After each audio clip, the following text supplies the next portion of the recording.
All right, guys. So when they said that Google is your best friend, it really hasn't shown as much appreciation as I have, because it helps you out in so many ways, especially with the older cars. Literally, the knowledge that we had to dig for, and I remember when I was a lot younger, you would hope that catalogs would have this information in it, but now it is right at your fingertips. So what I ended up doing for the 69 fastback was to type in the model of the car, for instance, 1969 Mustang fastback decode, and then it would just start listing all the websites that actually decode it. So for example, I used Average Joe's Restoration. So thank you, Average Joe Restoration, for having that website. I mean, it's so helpful. And I also used the Maverick Comet Forum for the frame measurements on the 69 Fastback. So thank you guys for that. And also, I have the Marty report that I ordered just for the car. I got the basic one. I'm going to order the deluxe one maybe in about a week or two.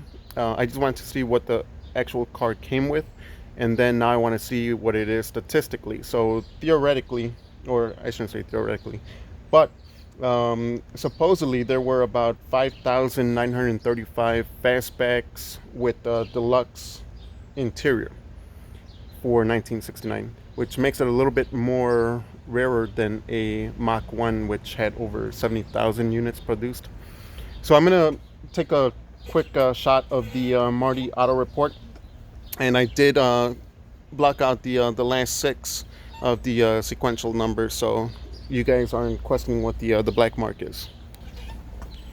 So as you can see, it reads 9F02F and then the six digits, and it'll let you know the model year. The 9 stands for the model year or year ending, which would be 1969. F is the plant that it was built in, which would be Dearborn. F equals Dearborn. And then O2 is 69 Mustang two-door sports roof.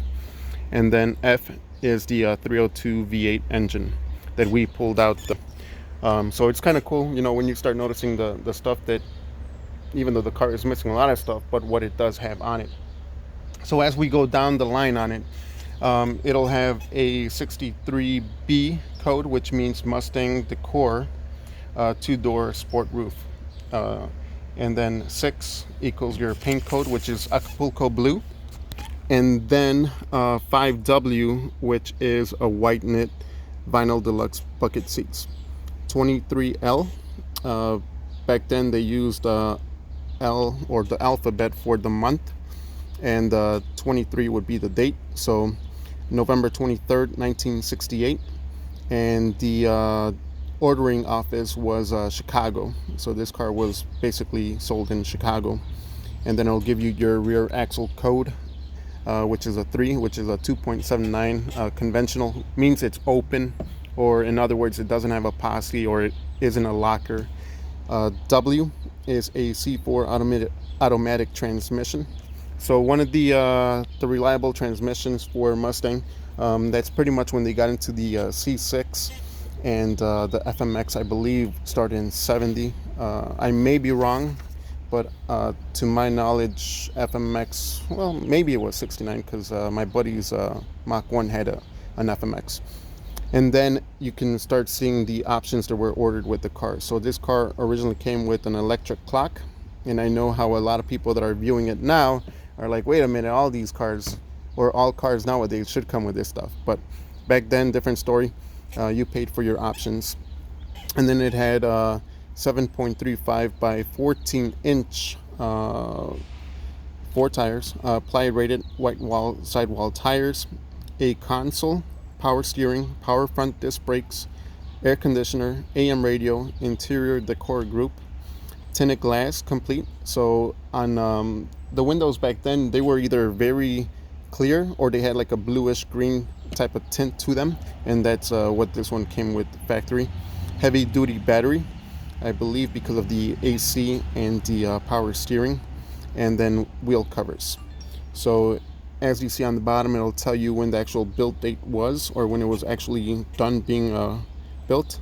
which was December 3rd, 1968, and it was 10 days behind schedule, which is pretty cool. You know, getting all that information, you know, makes you wonder what it was, because Marty has another report that'll break it down, like if it was 20 of 5,000 or whatever the case may be. So I'll be ordering that probably in the next couple of weeks. Miguel is busy on Google, I think. Miguel, yep. What you got over there? I'm gonna hand Miguel the camera so he can go over the stats with you guys. So here's my body tag for the Impala. The trim is, let's go from the top, which is a style 59. That means it is a 1959. Then we go to the body that shows JA. That means it was made in Janesville, Wisconsin. Your trim number is a 852, which then that is the turquoise interior, cloth and vinyl. Very fancy.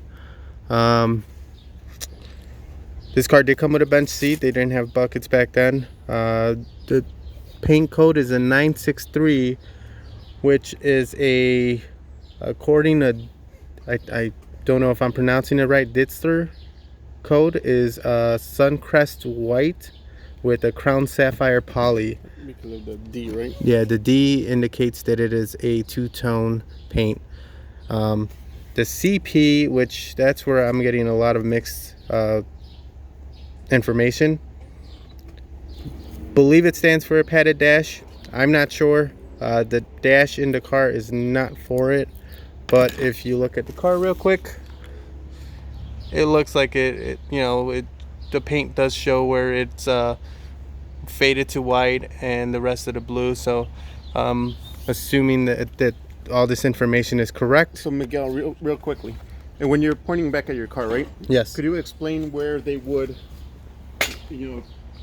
how does that process work on a two-tone paint job from the factory back then?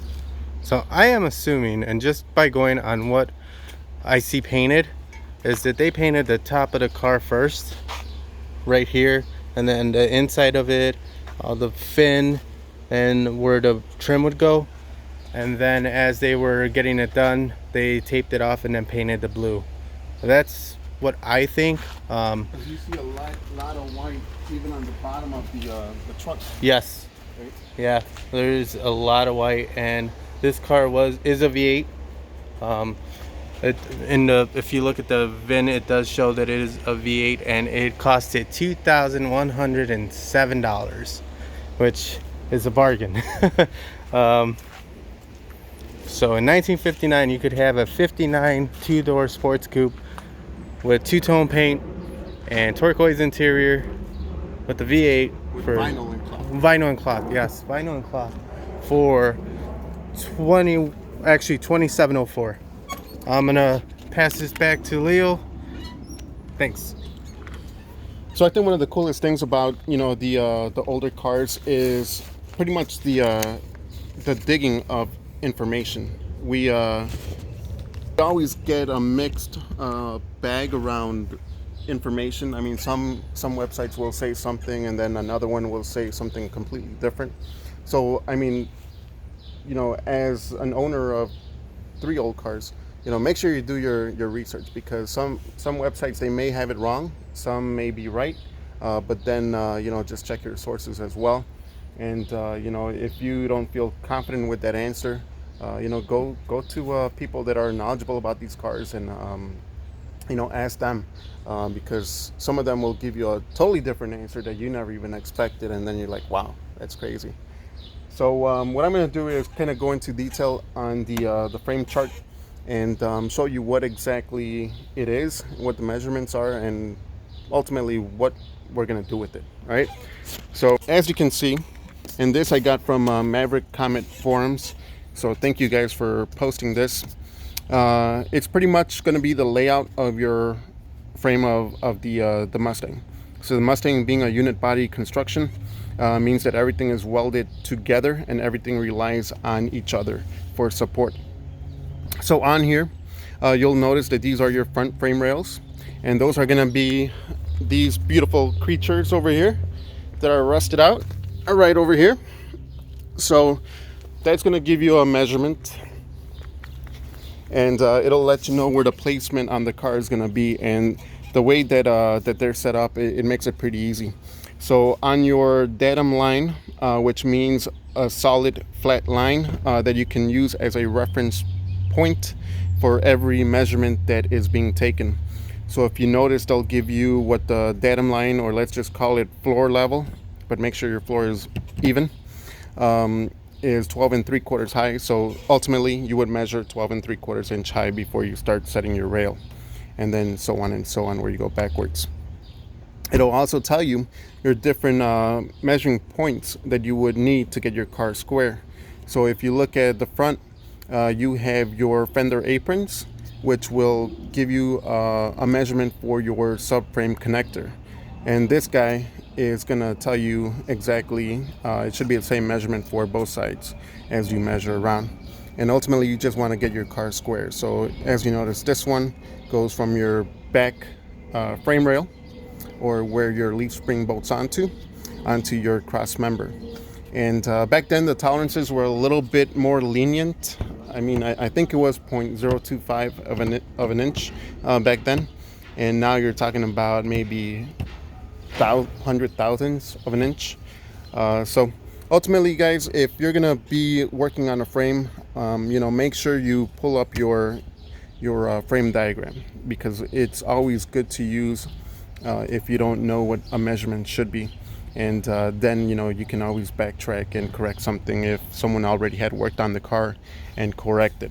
But ultimately, we're going to go into this a little bit more in detail when I get the back frame rails for the 69 and show you how I'm using this to apply to the back of the car.